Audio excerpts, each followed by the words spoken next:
So we are now 10 weeks into the first season with Jordan Love. And I think coming into the season, Jordan Love was going to be the biggest topic, as he has been all season, just because without Aaron Rodgers, we all wanted to know, do we have a guy in Jordan Love? Can he come in and play at a top-tier level? Or will the Packers need to find another answer at QB in the next couple seasons?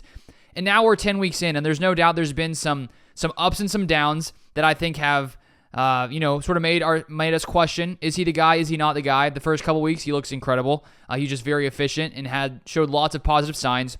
We go through that tough streak where the Packers lose 4 straight games. The Packers offense in the first half was just terrible. They could barely move the ball. Things looked bad.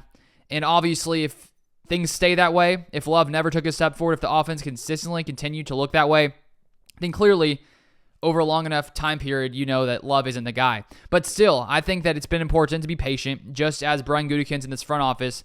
I think they're going to let Jordan Love play next year, even if he had continued to struggle, which he hasn't in the past couple weeks. But the Packers, I think, were going to be patient this entire time because I think they knew this is a young team with young weapons who are playing with the first-year starter in Jordan Love. And so I think we're starting to see some of that patience pay off. Not that the Packers, I think, would in any way decide to move off of Jordan Love this season or during the season. I think they were going to give him a full season regardless of what happened. But it's been very fun to watch the past couple weeks and honestly see the massive strides forward that this Packers offense has taken. We've seen so many of these young players, Dontavian Wicks, Jaden Reed, Luke Musgrave, really start to come through and play more consistently and consistently make big plays. And so when we look at Jordan Love this past game, I mean, that was probably his best game of the season. First Packers 300-plus yard game in a very long time since 2021. He throws for 322 yards, 2 touchdowns, 0 interceptions. And that's building off a game that after last week's game against the Steelers, I made a video talking about how I thought that was the probably the most impressive game I had seen from Jordan Love and the most promising game of the entire season. Even though he threw 2 touchdowns, 2 interceptions, he was consistently completing his deep ball passes. And I saw a stat that he now has the most completions of 30-plus yards in the NFL. And so with this Packers receiver core that has a massive amount of speed, I think we're starting to see lots of that continue to improve and pan out. And, with us being patient and with us seeing the ebbs and flows of Jordan Love, a first-year starter, the ebbs and flows of an offensive line that has been switching around from time to time, lots of young weapons who don't have much experience, we're really starting to see things click. And that's not to say that there's not going to be any more growing pains, that they may not have a few bumps in the road, but the Packers are starting to move in the right direction, sitting now at 4-6, and it's crazy to see the playoff picture, which I may make a video on it later, but we're the 8th seeded team right now at 4-6, just behind the Vikings, which is crazy.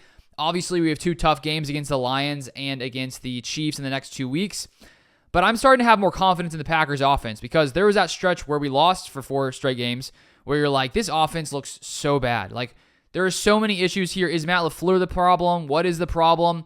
And I think that the issue is the youth, or was the youth, and now we're starting to see those things come together. And so it's just very exciting with all the young talent we have here with Luke Musgrave. Tucker Kraft came through big last game, almost had a touchdown, stepped out of bounds.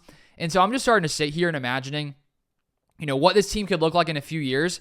Because if Love is already, he has this 300-yard game, Jaden Reed is looking incredible. Dontavian Wicks, a 5th-round pick, looking incredible. Luke Musgrave looking really good. I mean, there's so many positives with these young rookies the past few weeks.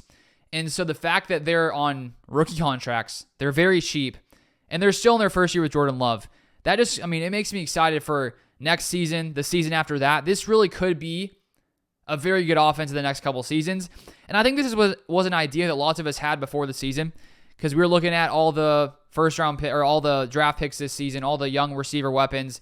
And I think lots of us, including myself, were thinking if these guys can catch on and build with Jordan Love, then the Packers could have, one of the most interesting offenses in the next couple seasons. And if what has happened the past couple weeks with some of these players and with Jordan Love, I think taking big strides forward, then the future could be very bright for the Packers. And I'm still sitting here wanting to see consistency, which I think we're starting to see from Jordan Love, and just hope that this streak of good games can continue because we've seen all the great things that Jordan Love can do, the arm angles, all that kind of stuff.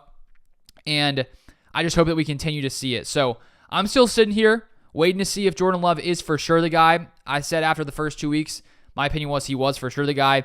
And then when he went down the 4-game losing streak, that did make me question and say, okay, well, maybe I need to hold back a little bit and wait and see what's going on. But now things are pointing in the right direction. So I'm excited for the final 7 games of the season. Hopefully we see more steps forward with this young offense. And let's see if we can maybe beat the Lions on Thursday. Can we, go head-to-head with the Chiefs and win? I mean, the Chiefs' offense hasn't been as great, so we'll see. It's been a fun past couple weeks, but that is it for this one. If you want more Packers content, subscribe down below. I also have a second NFL channel where I broke down the Chiefs game last night, which was real bad. So you can check out my video there in the description down below. But that is it for this one, and I'll see you guys next time.